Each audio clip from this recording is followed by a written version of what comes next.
రాజన్న సిరిసిల్ల జిల్లా వేములవాడ రాజన్న ఆలయాన్ని అభివృద్ధి చేయనుంది రాష్ట్ర ప్రభుత్వం. పనులు ప్రారంభించేందుకు ప్రణాళికలు సిద్ధం చేస్తున్నారు అధికారులు. అభివృద్ధిలో భాగంగా జూన్ 15న ఆలయాన్ని మూసివేస్తారని ప్రచారం జరుగుతోంది. దీనిని నిరసిస్తూ బంద్కు పిలుపునిచ్చాయి ప్రతిపక్షాలు. అయితే భక్తులు ఎలాంటి అపోహలు నమ్మొద్దని, ఆలయంలో యథావిధిగా పూజలు కొనసాగుతాయంటున్న ఈవో వినోద్ రెడ్డితో బాబు యాదవ్ ఫేస్ టు ఫేస్. ఆలయాన్ని అభివృద్ధి చేసేందుకు ప్రభుత్వం సిద్ధమైంది. అయితే ఈ జూన్ 15న ఆలయాన్ని మూసివేసి అభివృద్ధి చేసేందుకు ప్రయత్నం చేస్తున్నారని చెప్పేసి పెద్ద ఎత్తున ఒక చర్చనీయాంశంగా మారింది. అయితే రాజన్న ఆలయం అభివృద్ధి ఎలా ఉండబోతుంది, అసలు జూన్ 15న ఆలయం బంద్ చేస్తారని చెప్పేసి మనతో పాటు మాట్లాడేందుకు ఆలయ ఈవో వినోద్ రెడ్డి గారు ఉన్నారు. వారిని అడిగి తెలుసుకుందాం. అసలు ఎప్పుడు ఆలయం బంద్ చేస్తారు, ఒకవేళ బంద్ చేస్తే ఆల్టర్నేట్ దర్శనాలు ఎక్కడ కల్పిస్తారు, ఎలా ఉండబోతుందని చెప్పేసి వారితో మాట్లాడే ప్రయత్నం చేద్దాం. సార్ నమస్తే సార్. ఏంటి సార్, రాజన్న ఆలయం అభివృద్ధి చెందబోతుంది అంటున్నారు, ఎన్ని కోట్లతో అభివృద్ధి చెందబోతుంది, ఒకవేళ జూన్ 15 నాడు ఆలయం బంద్ చేస్తున్నారా? దక్షిణ కాశీగా పేరుగాంచిన రాజరాజేశ్వర స్వామి వారి దేవస్థానం.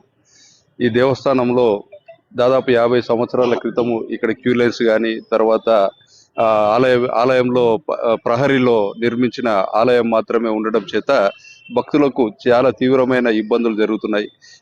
త్వరితగతిన దర్శనాలు అవ్వట్లేదు. చిన్నపిల్లలతో వచ్చే వాళ్ళకు కూడా చాలా రకాల ఇబ్బంది పడుతున్నారు, వృద్ధులు ఇబ్బంది పడుతున్నారు. ఇదంతా గమనించిన రాష్ట్ర ప్రభుత్వము ఒక 76 కోట్ల రూపాయలు తాత్కాలికంగా డబ్బులు మంజూరు చేయించడం జరిగింది. ఆ ఒక్క 76 కోట్ల మంజూరు చేయించడమే కాకుండా గౌరవ ముఖ్యమంత్రి వర్లు గారిని కూడా ఇక్కడికి తీసుకొచ్చి వారితోటి ఈ యొక్క అభివృద్ధి కార్యక్రమాల కోసం అని చెప్పి శంకుస్థాపన కూడా 20వ తారీఖు నవంబర్ 2024 రోజున చేయించడం జరిగింది.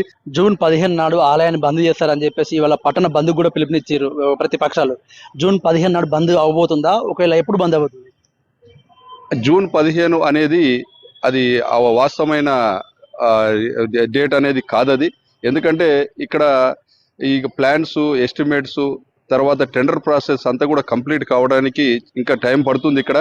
అదే కాకుండా ఇక్కడ వర్క్స్ జరిగేటప్పుడు ఇక్కడ వచ్చే భక్తులకు ఏదైనా ప్రమాదాలు జరుగుతాయనే ఉద్దేశంతో ఇక్కడ ఉన్న అర్చక స్వాములే భీమేశ్వరాలయంలో దర్శనాలు ప్రజలకు కల్పించాలని చెప్పి ఈ విషయాన్ని శృంగేరి పీఠాధిపతి వారితో కూడా చర్చించడం జరిగింది. మేము 3 సార్లు ఎన్నో దఫాలు కూడా శృంగేరి పీఠాధిపతి గారు కూడా ఈ యొక్క భక్తులకు దర్శనాలు అక్కడ రాజరాజేశ్వర స్వామి వారి యొక్క ఉత్సవ విగ్రహాన్ని భీమేశ్వరాలయంలో నెలకొల్పి అక్కడే రాజరాజేశ్వర స్వామి వారికి భక్తులు చెల్లించుకునేలాగా మీరు ఏర్పాటు చేయండి అని చెప్పి వారు ఆదేశించడం జరిగింది.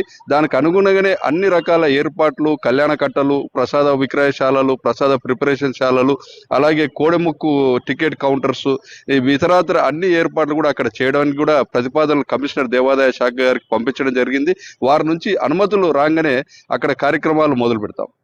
ఏంటి సార్, అంటే రాజన్న ఆలయము అంటే ఆగమ శాస్త్రానికి విరుద్ధంగా పనులు కొనసాగిస్తారు అని చెప్పేసి పెద్ద ఎత్తున ఇక్కడ ప్రతిపక్షాలు ఒక రాజన్న ఆలయ పరిరక్షణ సంస్థ ఏర్పాటు చేసి పట్టణ బంధుకు పిలిపించారు. అసలు ఆగమ శాస్త్రానికి విరుద్ధంగా ఏమన్నా చేయబోతున్నారా, ఎట్లా చేయబోతున్నారు?